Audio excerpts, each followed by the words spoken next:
There is a fire that burns within the human architecture, a raw, primordial heat that we have spent centuries trying to extinguish. We call it anger. We treat it as a malfunction, a breakdown of civilized conduct, or a spiritual failure.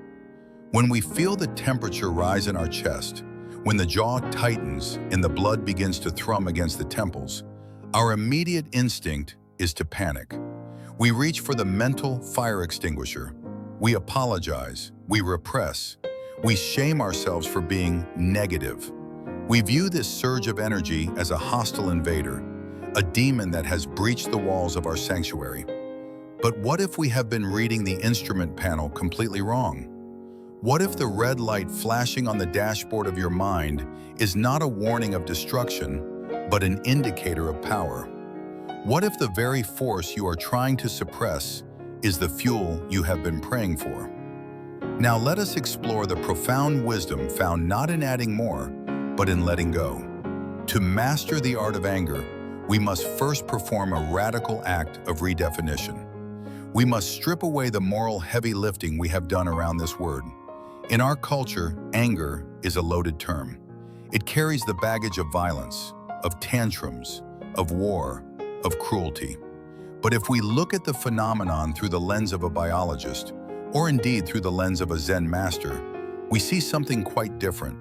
We do not see evil, we see high voltage. Imagine for a moment that you are an electrician looking at a live wire. The wire is humming with current. If you touch it carelessly, it will shock you. If you let it flap around loose in a room full of paper, it will burn the house down. But is the electricity bad? Is the voltage immoral? Of course not. It is simply energy. It is potential. The same current that kills can be channeled to light a city, to turn the wheels of industry, to cook a meal. The problem is not the current. The problem is the lack of a transformer. Human beings are biological generators. We are constantly taking in energy from the sun, from food, from air, and converting it into movement and thought. Anger is simply a sudden spike in the output of the generator. It is the organism mobilizing resources to meet a challenge. It is the adrenal glands dumping fuel into the engine because the system perceives an obstacle that needs to be moved. When we view anger as bad, we are essentially saying that we want our generator to stop producing power. We are asking to be castrated of our vitality. And this is the great tragedy of the modern, domesticated human. We have become low-voltage beings. We are safe, yes. We are polite, yes. But we are also exhausted, apathetic, and prone to a gray, low-level depression. We have turned down the volume of our life force so low to avoid the screech of feedback that we can barely hear the music. Alan Watts often reminded us that emotion implies energy in motion.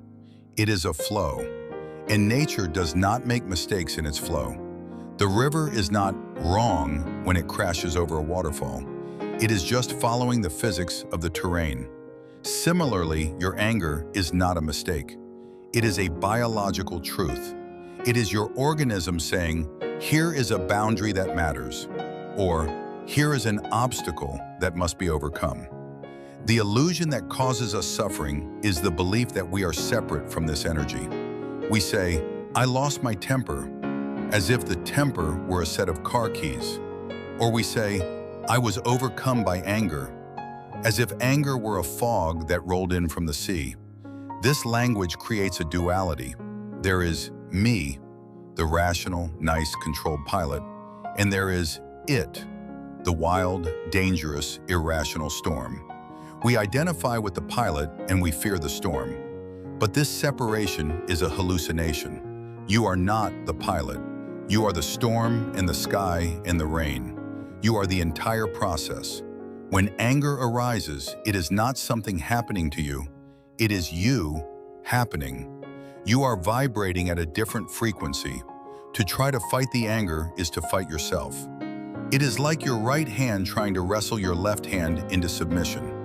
It creates a ridiculous waste of energy. Consider the physiology of anger. Your heart beats faster. Your focus narrows. Your muscles prime for action. Your pain tolerance increases. This is a state of heightened arousal. Now, consider the physiology of sexual passion, or extreme joy, or the runner's high. They are remarkably similar. They are all states of high sympathetic nervous system arousal. The difference lies largely in the interpretation. If you are on a roller coaster and your heart is pounding, you call it excitement. If you are in an argument and your heart is pounding, you call it anger. The sensation is the raw material. The mind stamps a label on it. And once the label anger is affixed, we react with fear. We think, I must stop this. But what if you didn't label it? What if you felt that surge of heat in the belly and simply called it life? The misunderstood fire is the perception that this energy is destructive by default. We confuse the spark with the arson. Because unskillful people use this energy to burn down relationships, we assume the energy itself is the criminal. We throw the baby out with the bathwater. We decide that because fire burns, we will live in a freezing cold house. This leaves us in the ordinary world of quiet desperation. We walk around with a governor on our engine.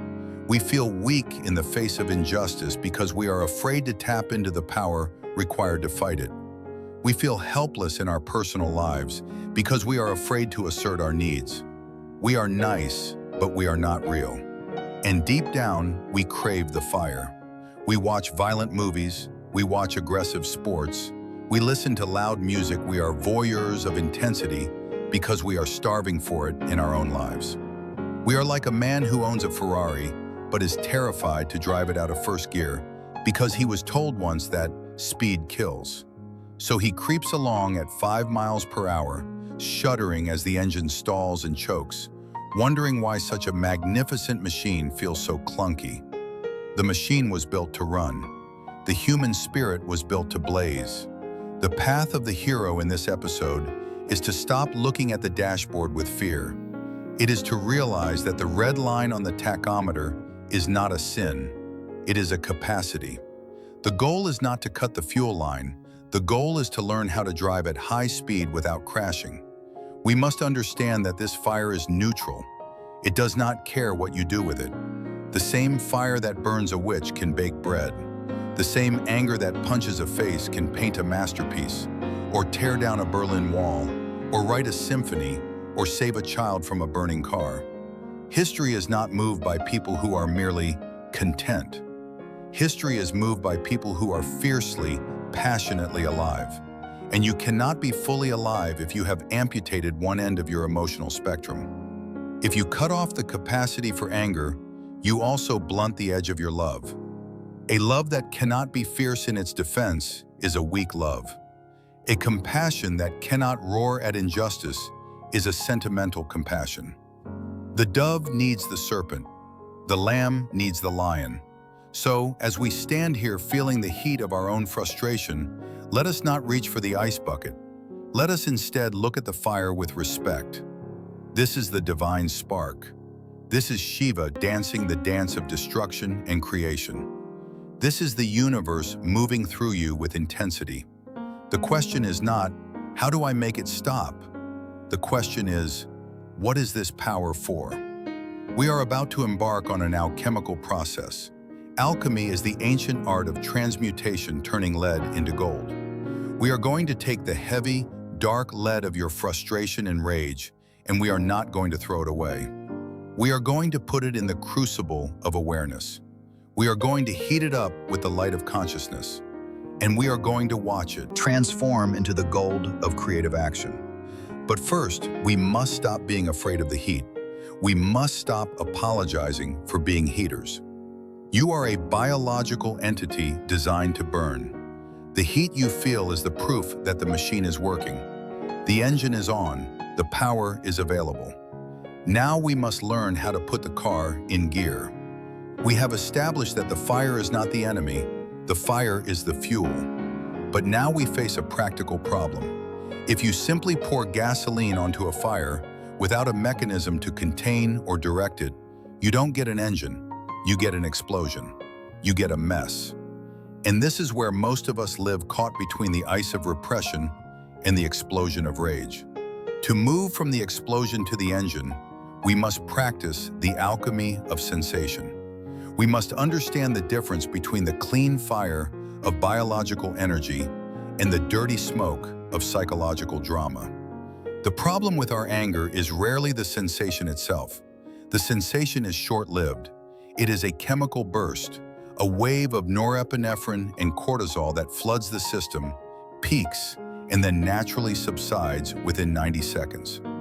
That is the biological reality. But our anger does not last 90 seconds.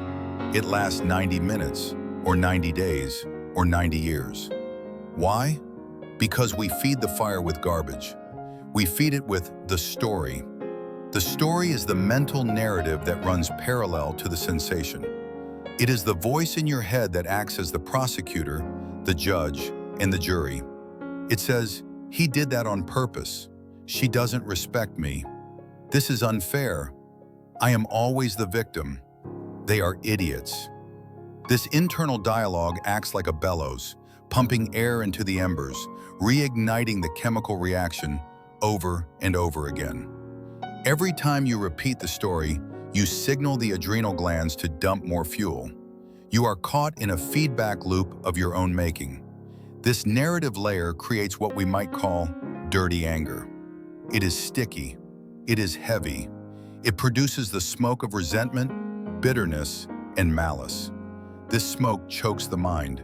It blinds us to reality. When we are lost in the story, we are not interacting with the person in front of us. We are fighting a phantom in our own memory. We are fighting a caricature we have drawn in our mind. The alchemy requires us to separate the smoke from the flame. We must perform a surgical operation on our own consciousness. We must sever the link between the sensation and the narrative. This is the core of the practice. When the heat rises, the hero stops. He does not suppress the heat. That would be the plastic saint. He does not act out the story. That would be the savage. Instead, he turns his attention inward, away from the object of the anger, that idiot over there, and toward the subject of the anger, this feeling right here. Let us try this as a thought experiment. Imagine a moment when you were furious. Recall the scene. Now stop looking at the person who made you mad. Look at you. What is happening in the biological organism? Drop the word anger. Drop the word frustration. Drop the word hate. These are abstract labels, boxes we put things in so we don't have to look at them. Throw the boxes away. What is left? What you find is a sensation. It is a vibration. Maybe it is a tightness in the solar plexus, like a clenched fist. Maybe it is a rushing sound in the ears. Maybe it is a tingling heat in the hands. Maybe it is a feeling of expansion in the chest. If you look at this sensation with the eyes of a scientist, without judgment, without fear, you discover something startling. It is not bad. It is not painful in the way a broken leg is painful. It is simply intense. It is a high-frequency vibration of life. In fact, if you were to feel this exact same set of physical sensations while you were riding a winning racehorse, or while you were making passionate love, or while you were skydiving, you would interpret it as exhilaration. You would call it joy. You would call it being alive. The physical symptoms of terror and the physical symptoms of excitement are almost identical. The shaking hands, the racing heart, the shallow breath. The difference is the story we tell about them. In one, we say, "I am in danger." In the other, we say, "I am having a blast."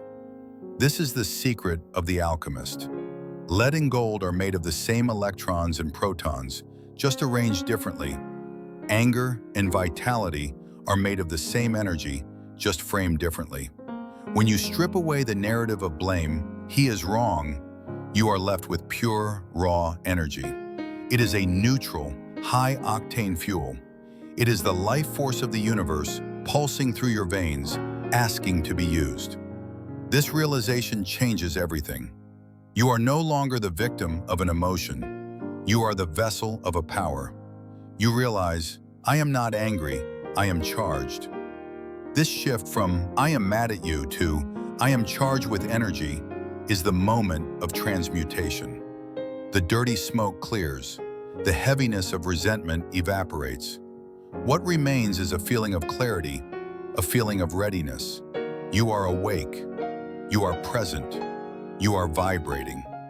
Alan Watts often spoke of the double bind of the ego, the way we trap ourselves by trying to control the uncontrollable. When we try to fix our anger with our thoughts, we are pouring oil on the fire. But when we simply feel the anger as pure sensation, we are letting the fire burn cleanly. A clean fire leaves no ash. It leaves no trauma. It flows through the system and does its work. But this requires courage. It is much easier to stay in the story. The story is seductive. It makes us feel righteous. It gives us a sense of identity. I am the one who was wronged. I am the defender of the truth. To drop the story means to drop your righteousness. It means to drop your defense. It means to stand naked in the fire of your own sensation. It feels dangerous. The ego screams, if I stop blaming him, he gets away with it. But this is a lie. Blaming him inside your head doesn't punish him. It punishes you. It forces you to drink the poison of your own cortisol. Dropping the story doesn't mean you accept the injustice. It means you stop poisoning the instrument, yourself, that is supposed to fix the injustice. If you want to fight a battle, you want your sword to be sharp and your arm to be steady. A mind clouded by the smoke of stories is a dull sword. A mind that has transmuted anger into clear, vibrant presence is a laser. We must also understand the concept of capacitance. In electronics, a capacitor is a component that stores energy. If you put too much energy into a small capacitor, it blows up. The practice of feeling the raw sensation of anger is a way of increasing your capacitance. At first, the vibration feels like too much. You want to discharge it immediately by yelling or breaking something. But if you can hold it, if you can just sit there and vibrate, breathing into the heat, expanding your awareness to contain the charge, you grow bigger.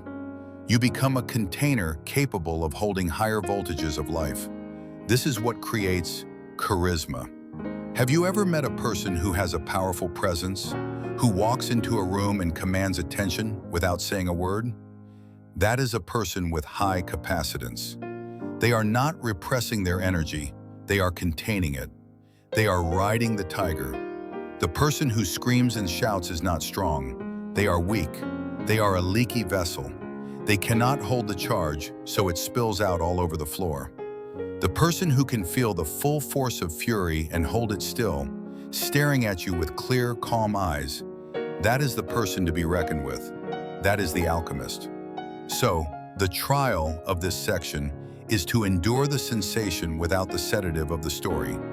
It is to sit in the fire. Next time the wave hits you, try this. Close your mouth. This stops the story from leaking out. Open your chest. This gives the fire room to burn. Find the center of the sensation and say to yourself, this is power. This is me, fully online. Watch what happens to the quality of the feeling. It shifts from something dark and heavy to something bright and sharp. It creates a state of hyper-awareness. Your vision becomes panoramic. Your hearing becomes acute. You are no longer a person having a bad day. You are a biological event of the first order. This clean energy is the gold we have been looking for. It is the raw material for the next step. Once you have separated the gold from the ore, you can forge it into anything you like. You can make a weapon, yes, but you can also make a tool, a crown, or a bridge. The mistake of the savage is to use the dirty, or the story, to bludgeon the world. The mistake of the saint is to bury the mine. The path of the hero is to refine the metal. We are clearing the pipes. We are scrubbing the soot from the chimney so that the fire can draw upward toward the sky, rather than choking the house with smoke. This leads us to a profound insight about the nature of the demon. We fear our anger because we think it is a demon, but a demon is just an angel that has been cornered. Energy that is trapped becomes demonic. Energy that is free becomes angelic. The very force that feels like rage when it is stuck in the gut becomes passion when it flows through the heart, and insight when it rises to the head. It is the same elevator, just on a different floor. By staying with the sensation, we allow the elevator to rise. We allow the heavy, slow vibration of hate to accelerate into the fast, light vibration of clarity. We do not destroy the anger, we liberate it. We let it evolve. We are preparing the vessel. We are now sitting in the cockpit of a high-performance vehicle, the engine revving at 8,000 RPM. The vibration is immense. The noise is deafening, but we are not scared anymore. We know that this shaking is just the power of the machine. We have stopped trying to turn the engine off. We have stopped pouring sugar in the gas tank. Now we need to know one thing. How do we steer? How do we take this immense, vibrating gold and use it to change the world, to set boundaries, to create art, to love fiercely? How do we perform the judo of the mind? We have the gold. We have separated the raw, vibrating energy of life from the toxic smoke of the narrative. We are sitting in the cockpit of a machine that is humming with power. Now we must learn the final and most delicate art, the judo of the mind. Judo is a Japanese martial art that translates to the gentle way. This is a paradox, of course, because judo involves throwing people onto the floor. But the principle of judo is not to oppose force with force. If a giant man punches you and you try to block him with rigid strength, he will break your arm. But if you step aside and pull his arm in the direction he is already punching, you add your energy to his. You use his own momentum to flip him. You do not fight the wave, you borrow its power. This is exactly how we must treat the energy of anger. When the surge comes, the ego wants to block it, repression, or punch back, aggression. Both are clumsy. The alchemist uses the surge. Think of a sailboat. The wind is blowing hard. A gale is howling. If you are a foolish sailor, you might curse the wind. You might try to row against it. You might take down the sails and drift helplessly. But if you are a master sailor, you know something profound. The wind does not care where you want to go. However, you can use the wind to go anywhere, even directly against it. By adjusting the angle of the sail, by tacking, you can harness the force that is pushing against you and translate it into forward motion. Your anger is the wind. It is a force of nature. It is neutral. It is simply pressure. The judo is the art of setting your sail so that this pressure drives you toward your destination rather than capsizing your boat. So, how do we set the sail? First, we use the energy for clarification, not destruction. When you are in that state of high voltage charge we discussed, your mind is sharp. You have access to a kind of X-ray vision. You can see what is essential. Use this clarity to make the clean cut. In Zen, there is an image of the sword of Manjushri, the sword of wisdom that cuts through delusion. Clean anger is this sword. It is not a rusty bludgeon that mashes everything into a bloody pulp. It is a scalpel. When you need to set a boundary, do not do it when you are weak and pleading. Do it when you are charged. Use the energy to give your no the weight of a mountain. You don't need to shout. You don't need to insult. You simply let the energy inhabit your voice. You speak from the belly, not the throat. A no, spoken with the full resonance of your vital energy, is a terrifying and beautiful thing. It commands respect instantly. It says, I am here. I am real. And this is the line.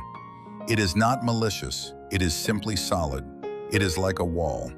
A wall is not mean to the person trying to walk through it. It is just a wall. Be the wall. This is the constructive use of fire. It protects the sanctity of your space. It burns away the ambiguity. It stops the abuse. And once the line is drawn, the energy dissipates. The sword goes back in the sheath. There is no lingering smoke. Second, If the situation does not require a boundary, if the anger is about a general frustration or a problem that cannot be solved by talking, we use the energy for creation. This is the secret of the greatest artists, athletes, and inventors. They do not waste their fury on complaining. They funnel it into the work. When you are vibrating with that raw heat, do not sit on the couch and stew. Move. The organism has mobilized resources for action. Give it action. Scrub the floor until it shines like a mirror. Run until your lungs burn. Write the chapter you have been avoiding. Paint the canvas with wild, aggressive strokes. You will find that the work you do when you are charged has a different quality. It has intensity. It has guts. The anger destroys the hesitation, the self-doubt, the laziness. It pushes you through the resistance. This is sublimation. It is turning the lead of a temper tantrum into the gold of a symphony. Beethoven was a famously angry man. You can hear the thunder in his music.